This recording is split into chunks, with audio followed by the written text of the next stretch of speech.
Hi, it's Mike. And this is Fran. And this is Mike and Fran Unrehearsed, episode 51. Hey, Ma. Not too bad, huh? Yep, getting up there. I like it.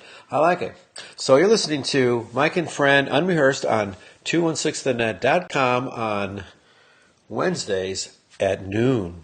So remember, folks, if you can't check out our show on Wednesdays at noon, you can always go to www.mikeandfriendradio.com because all of our shows are there. How about that?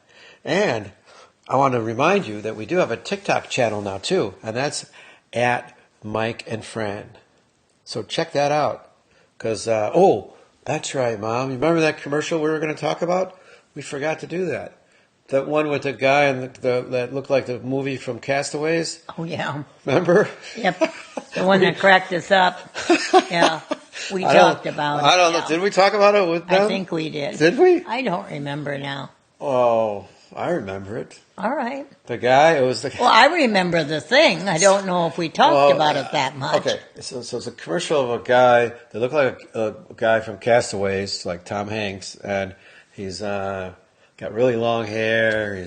He's trying to build a raft, and he can't build a raft. He's on this deserted island. He's looking at a calendar of a whole year, and then he's trying to work out and all this stuff. And then he notices that he's looking at his picture of his family, and then he pulls out a little Blue Cross Blue Shield card, ID card, and it flashes in the sunlight, and he goes, "Hey, that could work." And then you see him outside on the beach, flashing it, and it's flashing really bright. And then the next scene is in the helicopter, and the girl's flying it, and he goes, they're flying by the other side of the island. He goes, "Are you from Search and Rescue?" And she goes, "No, I'm from the resort."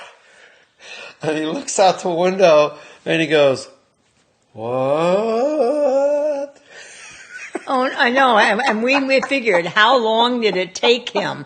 How many practices to get exactly that? What? As he looks out and sees that over on the next side of this island was a big resort. I'm telling you, it was absolutely perfect. Every single time we see that commercial, we crack up. And sometimes we'll go back to it just to play that part. I mean, I'm like nuts over it. Yes. I want to know what the audition was like for that commercial, because there are all these guys going, well, he does is that the Search and Rescue? a superior job. What are these guys going to do? It's great. I want to listen to like 100 of those before I decided that was the guy to do it. But he did great. Anyway, we're going to try to reenact that on TikTok, but maybe we could insert part of the videos, and then when he goes, "What?" we could do it or something. No, we wouldn't be that good. Or after he does it, we'll try it. How's that? And then we'll each try it right after. All right. Okay. Anyway, we got a little sidetracked. Is that okay? All right. And remember, on Mondays at 8 a.m., check out Cup of Joe Networking Group. Just go to Facebook and look for Cup of Joe. And guess what? I'll see you guys there. All right. Hey, folks. How's it going? Hey, I've been talking about our Monday morning Cup of Joe meetings at 8 o'clock in the morning. Well, guess what? It's your lucky day. Today we have a special guest on Mike and Fran Unrehearsed. We have Carl Gordon Moose on the line. Hey, Carl. How's it going? I'm doing great, Mike. Thanks for having me. I appreciate it. Fantastic. Now, I understand that you have a company that does something very interesting that could help out small businesses or entrepreneurs or people that want to help focus their lives. Well, I'd like to think so. Don't we all want to do that, Carl? Yeah, exactly. You're going to help people do that. It's an amazing thing that you do. Yeah, well, I've been a business guy, for a long time. And, looking back, I always realized that when I was successful, not only in my business, but also my personal life, I was highly focused. And when I was less successful, I was less focused. So I started to really look at this about 10 years ago. And all my training up to that point had been through the Napoleon Hill Foundation and the book Think and Grow Rich with people like Bob Proctor and Sharon Lechter and others that you may know. And it was really then that I realized, like, all this material that I've been studying and all this work I've been doing, it really boils down to finding, maintaining, and sustaining your focus, not only in business, but in all areas of your life. So I developed what I call the focus mastery method. And it's based on the principles of Think and Grow Rich. And it really talks about how do we find, how do we maintain, and how do we sustain focus in all areas of our lives. And of course, for business people, our business is a very big part of our lives. Right, right. Oh, yeah. I mean, I like to think of myself as a entrepreneur or sort of a new world Renaissance man of sorts. But you know what? I still have a problem focusing on one thing. We all do. Listen, we just got off, Monday Night Football's tonight, right? I guarantee you if you watch Monday Night Football, there's going to be a situation where everybody in the crowd, there might be 80,000 people in the crowd, and, the guy's wide open, and the quarterback throws the ball, and everyone's like, oh, he's going to catch it, and he drops it, right? Well, in that moment, those guys are high professionals, right? Highly paid, very professional. In that moment, he just took his eye off the ball. And what's the point? The point is, it happens to all of us, right? Yeah. And unless we're aware of it, we'll drop the ball. Apparently, it happens to the Chicago Bears a little bit more often than not, but that's another story. A whole other story. So you have this event coming up starting next week, right? Yeah, starting next week, we do what's called a 13-week Think and Grow Rich basic course, where every week we take a different principle. There's 13 principles in the book Think and Grow Rich. And as a member of the Napoleon Hill Foundation and a certified trainer, I've been trained to facilitate this conversation. What we do is we go an hour every week. We're going to do it Mondays from 6 to 7 Central Standard Time. They're on Zoom, so they're all recorded because, people are busy. Sometimes they can't make that Monday, but they can always go back. And we take each principle and we dissect it, and I facilitate that conversation. We put, somewhere around 25 people in the room, up to 25 people. We got about 10 seats left. Okay. For anybody that ever wanted to really dive into Think and Grow Rich, this is a great opportunity for them. Hey, folks, 10 seats left. Hey, that's awesome. And they can contact you how to get involved with this program? Yeah, if they simply go to email me at info@yourfocusguy.com, because I'm your focus guy. So it's info@yourfocusguy.com. And if they put Mike and Fran in the subject line, I will send them some information about registration. I'll also extend a 10% discount off the tuition for anybody that does that. Oh, that's great. I really appreciate that. So all they got to do is email you to enroll and do it from the privacy of their own home, or do you have to go somewhere in particular?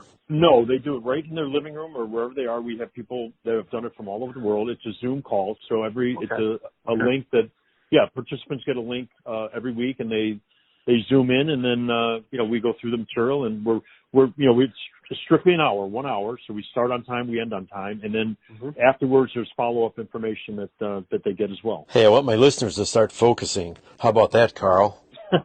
So do I, Mike. So do I.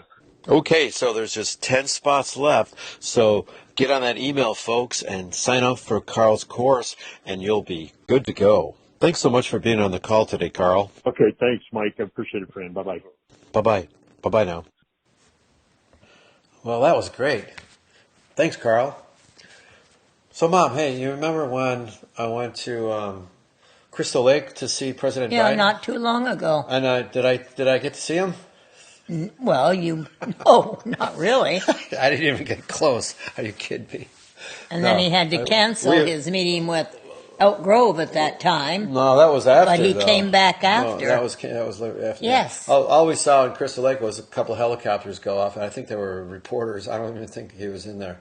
They played interference, so nobody knows what's going on.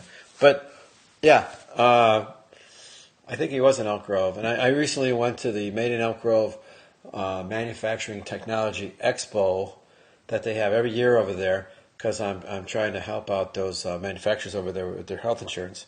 So wish me luck on that, Mom. I do. I have a business directory of the entire area, Elk Grove Village Quite Industrial an Park, area. where I used to work there. A lot of the kids did, and it's really big now. It's ever expanding. So Craig Johnson was in the paper, and he met Joe Biden, and he said something like, "Well, he's the mayor of Elk Grove." Yeah, the mayor. That's right. People might not know that. Now they do. So that's good. So he said something like, "Take our picture, the two most powerful men in the world." Yeah, right. Okay. Sure, Craig Johnson. But I guess he can get away with that, huh? Oh, he's quite a good mayor of Elk Grove. I shouldn't say just Elk Grove. Oh. Elk Grove Village. Right. Technically is the title. Oh, yeah. And then when you went to this technical show, you brought me home some brochures. Oh, yeah, I did. And Yeah, I yeah. picked up a pamphlet or a booklet or a bulletin from the Elk Grove Village Park District. Oh, yeah, yeah. And then I thought, we lived there for 33 years, and I thought of all the programs that my boys and girls went to.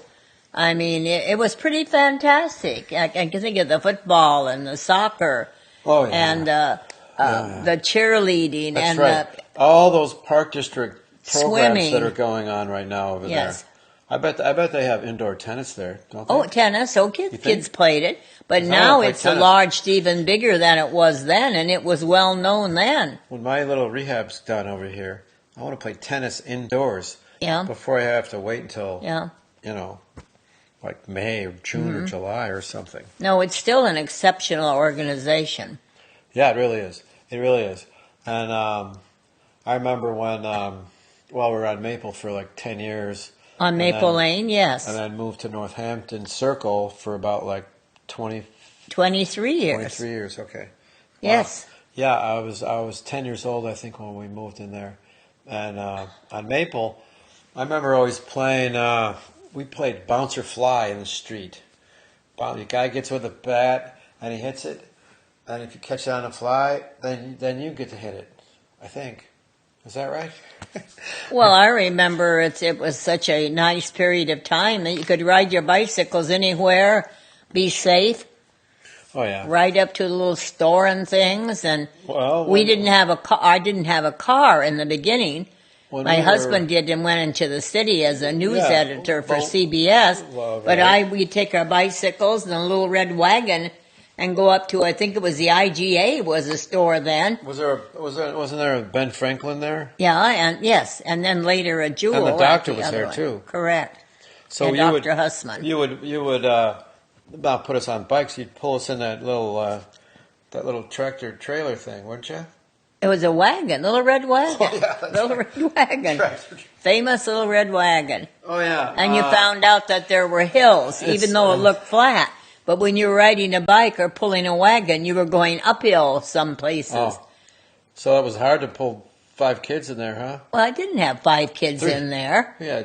You had a couple in the wagon. Some would be on a bike and walking. Oh, okay. You were all different ages. Well, that's great. That was a radio flyer. Yep. That Yep. wagon. I think so. Red and black. I think Right, everybody had right. those. Wow. 2 kids fit in there. Yes. Oh, wow. Yeah, well, those were the days. It was a nice place for children to grow up in at that time. It was. I remember a couple things. I remember we did like a toothpick sculpture where we glued these things together and put them on a big block of wood or something, and I was going home with it and I fell and the thing went into my hand, like toothpicks in your hand. And I'm like, oh. Or I remember when some kid would, I guess if they kicked a shoe out of recess on the roof, the janitor had to get it. And because you were teaching there and I was a little kid. Well, that was at Grant Wood. Yeah, I thought it was Yeah, the okay first for me to school help the janitor. Yeah. And then I got in trouble for it. Right. I think that's what happened. Yeah, I taught at Grant Wood, and then when it closed, I taught at Claremont. That's right. Yes. That's right. And you still have a lot of student teachers that you get Christmas cards from. Oh, yeah, I had like 22 student teachers, and How many? 22 in all the years I was there. Oh, that's a And lot. I communicate at Christmas time or notes with a good number of them. Yeah. And, Yes, I do. And a number of them are listening to the show, so say hi. Right. Say hi Yeah. to all your student teachers. Hi, you lovely little kids. You grew up to women, you have children. Some of you even have practically grandchildren now. Isn't that great? Yes. That is so great. Yes. That's great. Well, that reminds me, when I said Grant Wood, I started 3 of you first at the Catholic school, Queen of the Rosary. Oh, that's right. Father Morrison, a great priest then that was so well known. Oh, yeah. And then when I started teaching at Grant Wood with classes of 17 and 12, and Queen of the Rosaries classes were 52. Oh, yeah. I switched you kids over to the Grant Wood right, then. that public school. And Yeah, you all yeah. thought you weren't Catholics anymore. You didn't have to wear your little uniforms. And I said, oh, yes, we are. You're still Catholic. And that way they'll resent to this day. They stayed after school and helped me clean up my room and do things and all of that. Well, it was a whole different type of Right. grade school. You know, I mean, I only went through second grade, but I do remember a couple things. I remember that Sister Claudia was always nasty, and you had to wear your shirt and your little crossover tie and your little navy blue shorts and all that stuff. Everybody had their uniforms, and It was good. it was good. And I remember in the parking lot. Okay, so the Queen of the Rosary Church was right there in the parking lot, and when the school was sort of in session, you could just look right out and see the church. But kids would play baseball out there in the parking lot. And this one day, a kid got hit in the chest with a league ball. And all I could remember is I think he had a cold or something. And then he died. And from that day on, I'm like, oh, no league ball for me. Yeah, it scared I was you. 7. I was Yes. scared shitless Yep. of a league It ball. was a tragic accident. That was just not right. It Yes. was terrible. But anyway, let's talk about sports. Because that was my segue, Mom. How do you like that? Was that pretty Well, smooth? you can talk about the sky, which Was was that pretty great, smooth? celebrating the women. Talk about the sky. WNBA champions Yes, for the yes. first time ever. Yes. I don't know how long the WNBA has been around, Well, I just thought it was great. but it was fantastic. Now we have the Bulls going along.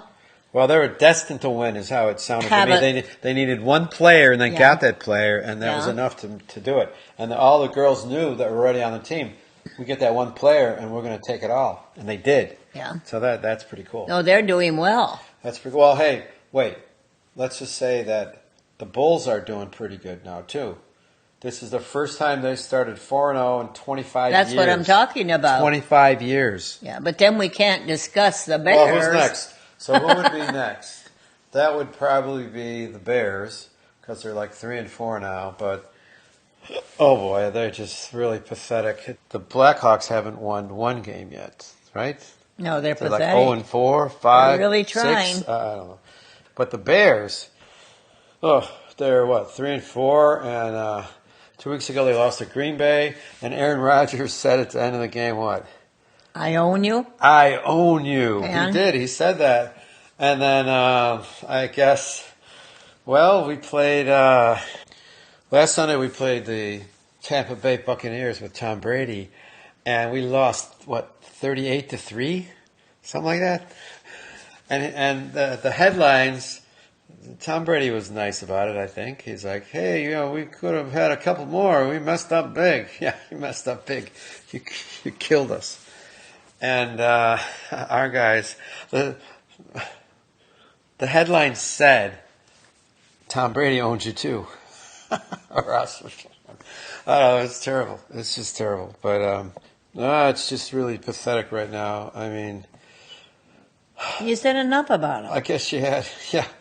But Can't kick a dead horse, so go on to something else. you had Tony Romo and Jim Nantz in the announcer's booth for the Bears game, and they said things like, let's see, the Bears are at the 1, Bucks are leading 35-3, deciding to go for it on 4th down.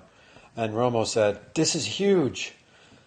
And then Jim said, this will probably determine the game. Yeah, right.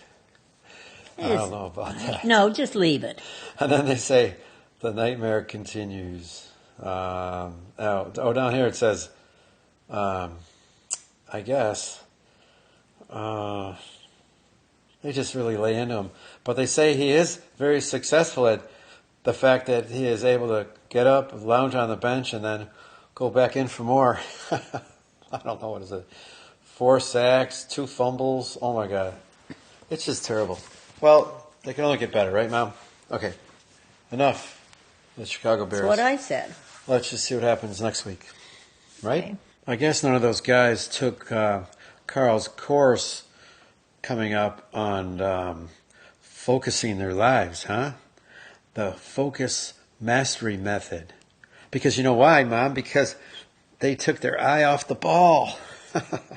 So if they were focused on the ball, they wouldn't have taken their eye off of it, and they might have caught it and scored some more touchdowns.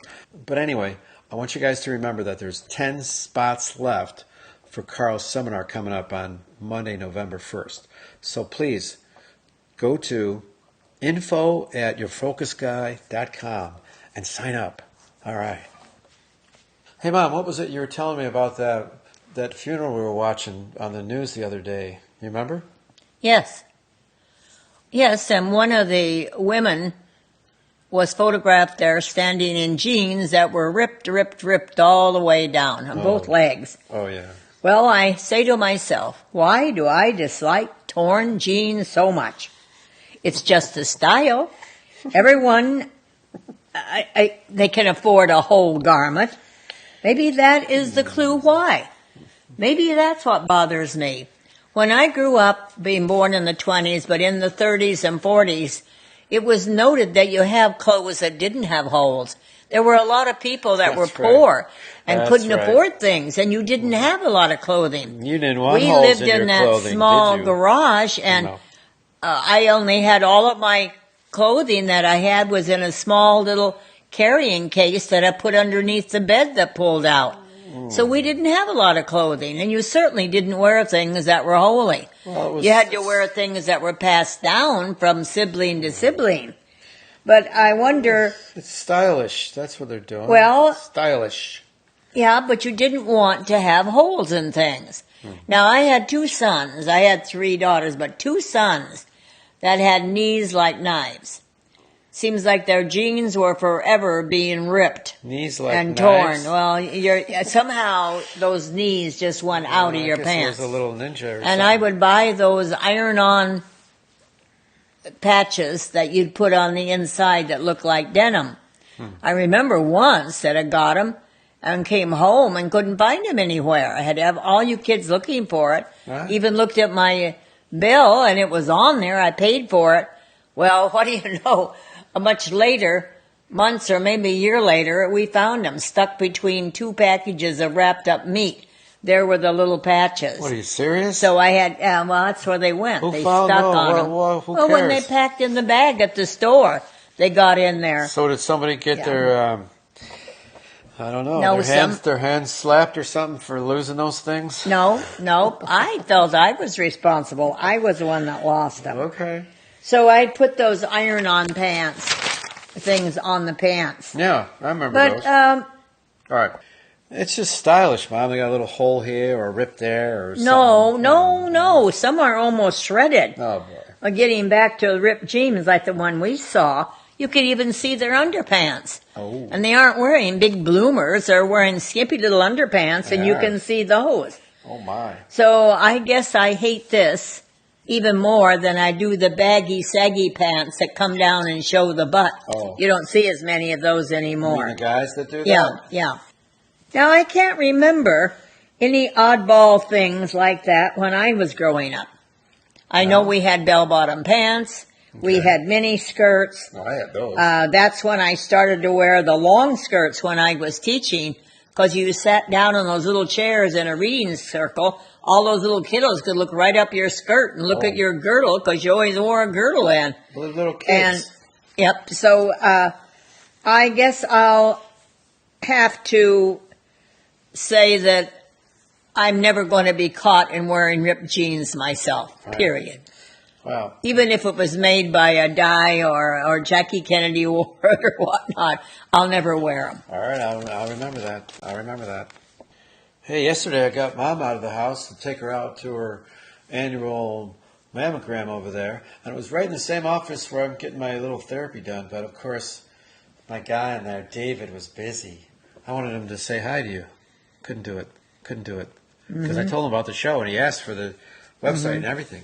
Mike and Fran Radio. Well, it was at Kildare Yeah, okay. in the health center in Lake Zurich. And when I went in, the tech happened to be from Oregon. Wow. Now, do you ever get a warm feeling, people, that if you run into somebody from your background, your nostalgic time when you were young in Oregon, And she says she's from Oregon, and all of a sudden that surge comes, oh my God, I'm from Oregon. That's right. And she was from Bend. And all of a sudden we sort of struck up a kinship there, that she could remember Mount Bachelor and the river rapids there. Yeah. My sister used to live in Bend. That's nice. She operated a 7-Eleven and lived on a very nice house on a street with the world's most beautiful name, Polar Star. That's right. But we talked That's again, right. and she said she was over to the coast in Oregon, Florence. And I love Florence and Yachats and Cedar Head, Oh, those where we towns are celebrated beautiful. Lori's 16th birthday there. Beautiful area It was out there. just so nice to think of somebody who had grown up in Oregon and saw all those things that I did. It was It was heartwarming. nice to remember with somebody that Yes. knows what you're talking about. Yes. Right. Right. I'd like to clarify, I mentioned Bend, but I didn't tell you where Bend was in Oregon. Bend is past the Cascades from us. See, I was born in Eugene in the Willamette Valley, and as you started going east was the Cascades, and over the Cascades in the high mountainous and flat area was Bend, and we'd always go to eastern Oregon to go there. And it was interesting to talk to somebody from that area because I said we used to go to Bend. But she also talked about Crater Lake, where I'd driven once with my son and my mother. Well, wasn't that where Mount Bachelor was in Bend? Yes, Mount Bachelor was a big skiing area, and we went up on top of the ski lift in Bend. Not in the wintertime, though. No, summer. Okay. Summer. It's still snow I up don't there. think we were ever there in the wintertime. No, I don't think so either. Okay. Yeah. Okay. And you were saying about Crater Lake? Well, remember you drove to Crater Lake with my mother Yeah. from Doris's place that time. We thought we'd never get there. Oh, yeah. And it was when a huge volcano erupted years and years ago, and the tip of it came down and formed an island in the center called Wizard Island. Oh, that's right. And it's one of the deepest lakes in the whole United States and in the world. It has very deep blue-colored water. And what about those chipmunks? What? Well, they had the nastiest little chipmunks you'd ever see.